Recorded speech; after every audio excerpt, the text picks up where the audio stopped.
Olá, sou a professora Carla Tavares e hoje vou apresentar a aula 3 sobre listas encadeadas. Vamos lá? O que é uma lista encadeada? Uma lista encadeada é uma estrutura de dados que representa uma coleção de dados organizados em ordem linear e dinâmica. Ela é uma sucessão de nós que armazenam dados e ponteiros ou apontadores. Já vimos isso em aulas anteriores, tá? Bom, vocês podem observar na figura abaixo que nós temos uma estrutura, tá, composta de item e próximo. Esse item é o dado e o próximo é o ponteiro que aponta para o próximo item ou próximo dado. Toda estrutura de lista encadeada é composta sempre por um dado e um ponteiro. O primeiro nó é apontado por um ponteiro denominado cabeça e o último nó é apontado por um ponteiro denominado cauda. Tudo bem? Vamos só voltar para a figura anterior. Tá? Na figura anterior, vocês podem visualizar que, além da representação gráfica, você também tem o conteúdo. Tá? Então, nesse primeiro nó, você tem o dado e o ponteiro, o endereço que o ponteiro está apontando. Então, aqui nesse primeiro nó, você tem o conteúdo 9, que é apontado pelo ponteiro início, ou ponteiro cabeça, tá? Que tem o endereço 240. Ele aponta para o 240. Esse primeiro nó, ele tem um ponteiro que tem o endereço 500. Então, ele está apontando para o endereço 500, que tem um conteúdo 3. Dentro dessa estrutura, você tem um ponteiro que aponta para o endereço 700, que tem um conteúdo, um dado, um valor numérico 6.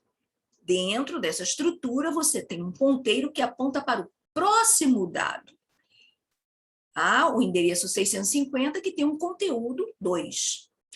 E o último ponteiro aponta para nulo. Isso é normal na estrutura. Vocês podem ver também que existe um ponteiro aqui, um ponteiro final, denominado cauda, que aponta para o último dado. Tudo bem? Então, vamos lá. Então, vamos continuar a nossa aula. Cada elemento é armazenado separadamente e possui um valor, um dado e um ponteiro, que aponta para o próximo elemento, para o próximo valor.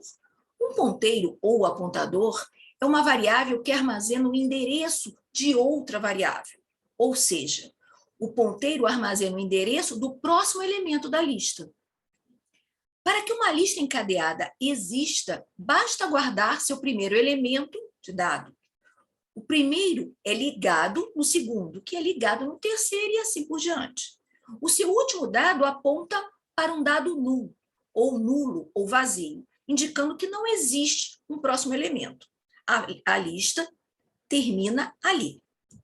Então, mostrando novamente a representação de uma lista encadeada, você tem a primeira estrutura, o primeiro nó, que contém um valor, tá? Um dado, e esse conteúdo é 9, e o endereço desse nó é apontado pelo nó cabeça, pelo ponteiro, tá? Que está dentro desse nó, denominado cabeça. Dentro desse nó, você tem um ponteiro que tem o endereço 700, que aponta para o próximo elemento, para o próximo item, para o próximo valor, que é 6. Olha aqui o endereço 700. Dentro desse nó, você tem um próximo endereço, um próximo ponteiro, que aponta para o endereço 650. Tá? Dentro desse nó, você tem o valor 2. E o ponteiro desse último nó aponta para nulo. Terminou a lista. E ele é apontado por um ponteiro, tá? Denominado cauda, que tem o endereço também no último nó. Tudo bem? Entendido? Então, vamos continuar. Bom, lista encadeada, vantagens e desvantagens. Vantagens das listas encadeadas. Listas encadeadas são flexíveis, altamente flexíveis, para inserções, remoções. Desvantagens. Precisam de espaço adicional para armazenar ponteiros. Para acessar um elemento em cada dada posição da lista, precisamos percorrer todos os elementos anteriores a ele na lista. Você não tem um acesso imediato, como em outras situações, tá? Numa lista sequencial. Você vai ter que percorrer cada elemento buscando o endereço do próximo nó até chegar ao nó desejado.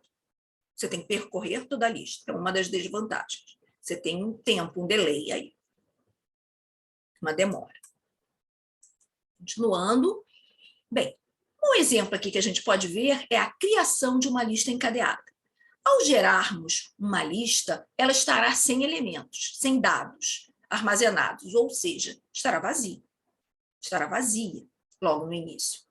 A lista é simbolizada por um ponteiro que indica para o primeiro elemento, como eu acabei de dizer para vocês anteriormente. Este será o ponteiro nulo ou não, tá? Se você não tiver nenhum elemento inicialmente. A próxima figura apresenta os ponteiros, apontadores da cabeça e da cauda na lista. Veja que o ponteiro para o próximo do último elemento da lista indica que ele não aponta para nenhum elemento, none também. Ou seja, seu ponteiro próximo é nulo. Vocês podem ver isso nessa lista. Tá? Então, você tem a primeira estrutura, tá, de nó, tá? Com dado e com ponteiro, tá? Sendo que esse primeiro elemento, esse primeiro valor, é apontado pelo nó cabeça, o nó início. O ponteiro dessa estrutura, desse nó, aponta para o próximo nó. A estrutura desse próximo nó tem um ponteiro que aponta para o próximo nó e assim por diante. O último nó, tá, aponta para nulo. E ele vai ter um nó aqui, tá, denominado cauda, denominado fim, que aponta para o último valor no nó, tá, que tem o endereço do último valor. Tá? Da mesma forma que esse ponteiro próximo também tem. Se a lista estiver vazia, tá? Se você não tiver nenhum elemento, ele vai estar apontando, se você só tivesse um elemento, ele vai estar apontando para nulo. Da mesma forma que o cabeça estaria apontando para esse inicial aqui. E o cauda também. Tudo bem? Vamos lá. Bem, a gente agora vai ver o algoritmo da criação da lista encadeada. Tá? Na representação da classe lista encadeada em Python, que é a linguagem de programação que nós estamos utilizando, que vocês já viram em outras disciplinas, essa contém apenas um apontador para o primeiro elemento da lista. O primeiro e o último elemento de uma lista são muito importantes. Por isso, recebe um nome, nomes especiais. Cabeça, tá? Que aponta para o início, o primeiro elemento, e o último elemento é apontado pelo ponteiro cauda, tá? Que define o fim. Então, vocês podem ver aqui na classe lista, tá? Em linguagem Python, tá? Que essa classe representa uma lista encadeada. Então, você tem a definição, tá? Do primeiro nó, tá? Do nó cabeça, que aponta para nenhum. Se a lista está vazia, ele aponta para nenhum. Tudo bem? Então, vamos continuar. Então, isso aqui é a lista básica, tá? É a lista vazia, criada em Python. É a classe lista criada em Python. Bem, deixa eu só ver uma coisa aqui. Isso, tudo bem. Então, a classe nó lista, tá? Já vai fazer a representação dos nós, quando você já tem alguns nós inseridos nessa lista. Então, ela define, nesse primeiro aqui, ela define apenas um nó da lista. Cada nó da lista possui um campo dado, como vocês já viram, graficamente, e um campo próximo. Então, vocês podem ver aqui que na classe nó lista, tá? Ele define aqui um dado, tá? E define um ponteiro, denominado próximo. tá? O campo próximo é o ponteiro ou apontador para o próximo nó da lista, tá? Então, aqui, o nó lista já está definido. Bom, vamos continuando. Bom, e como é que a gente faz o método de inserção? A inserção pode ocorrer no início da lista ou no meio da lista. Tá? A forma mais simples consiste em inserir um dado desejado logo no início da lista, mas é possível também inserir no meio da lista.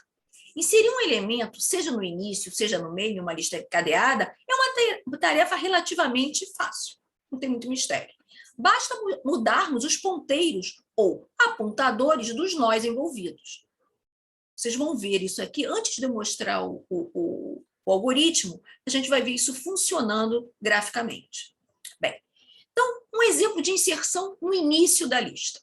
Então, vocês podem ver que vocês têm essa lista aqui, já com conteúdo. O primeiro nó tem o valor 6 e o ponteiro, tá, com o endereço 100, que aponta para o próximo nó, que tem como conteúdo 9 e um ponteiro para o endereço 90, que aponta para o próximo nó, que tem um conteúdo 7. Bem, vocês podem verificar aqui que o endereço desse primeiro nó, tá, é 200. Então, vamos dizer que eu quisesse inserir um nó no início da lista, tá? Um outro nó no início da lista, um outro elemento no início da lista.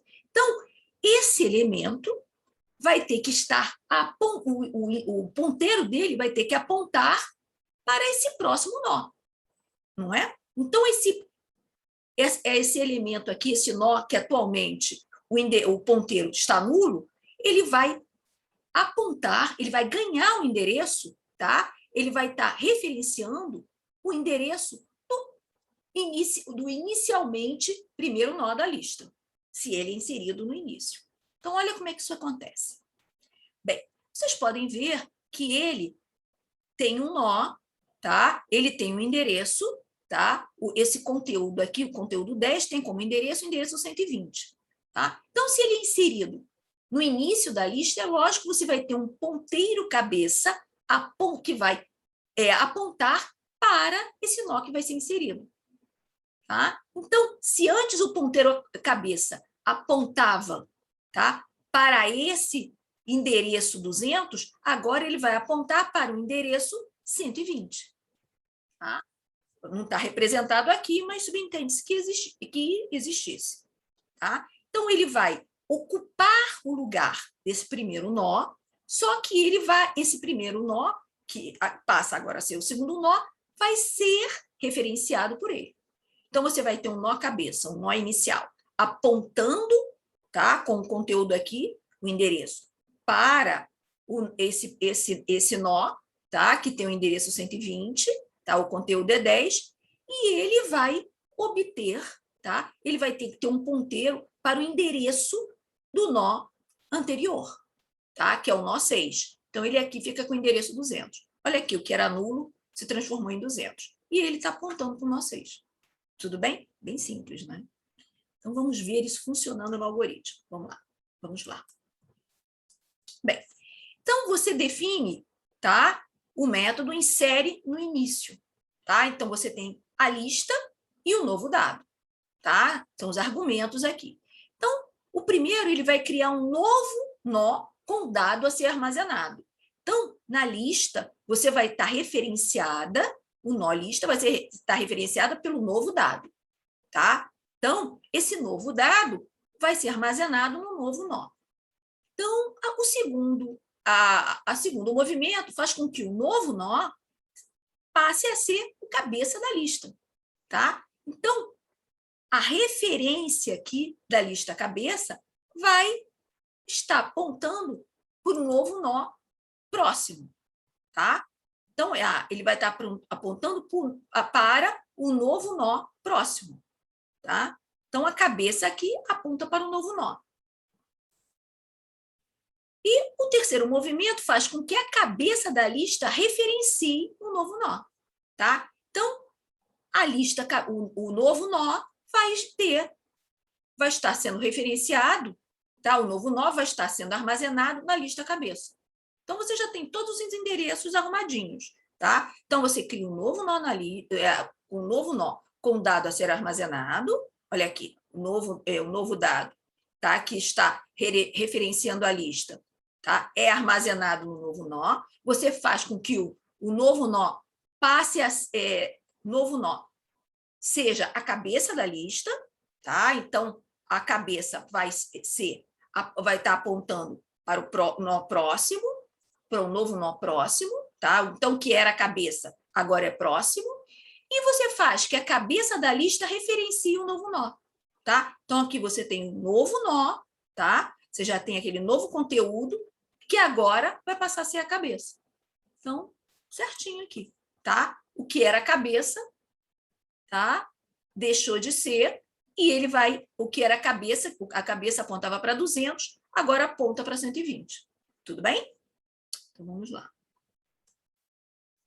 Bom, lista encadeada, inserção no meio. Antes até de eu terminar de falar sobre isso, eu quero que vocês consultem no livro os algoritmos para inserção no meio da lista e para remoção da lista, tá? É trabalho de casa. Só para vocês verem como é que isso funciona, para inserir um novo nó ou dado no meio da lista, é necessário alterar o ponteiro do nó, que será, então, considerado anterior após a inclusão do novo nó. Não é muito diferente do anterior, tá? Só que, ao invés de você estar inserindo no meio, você vai fazer todos aqueles movimentos anteriores considerando o meio da lista. Essa operação é um pouquinho só mais delicada, pois pode provocar a quebra da lista, perdendo-se os dados seguintes. Você só tem que ter o cuidado no algoritmo, que vocês vão consultar no livro, tá? Então, o primeiro nó continua sendo apontado pelo cabeça, no início, só que você vai inserir um novo nó entre o segundo e o terceiro, tá? Que ele vai passar a ser o terceiro nó, e esse aqui vai ser o quarto. Tudo bem? Então, o que vai acontecer? Se antes esse endereço apontava para esse nó, agora esse endereço vai ter que ter o endereço desse novo nó, tá? E esse novo nó, que com certeza era nulo, vai ter que ter o endereço desse último nó aqui. Tudo bem? Movimentos similares ao do outro, da operação de inserção no início, tá? Obrigada e vamos para a próxima aula.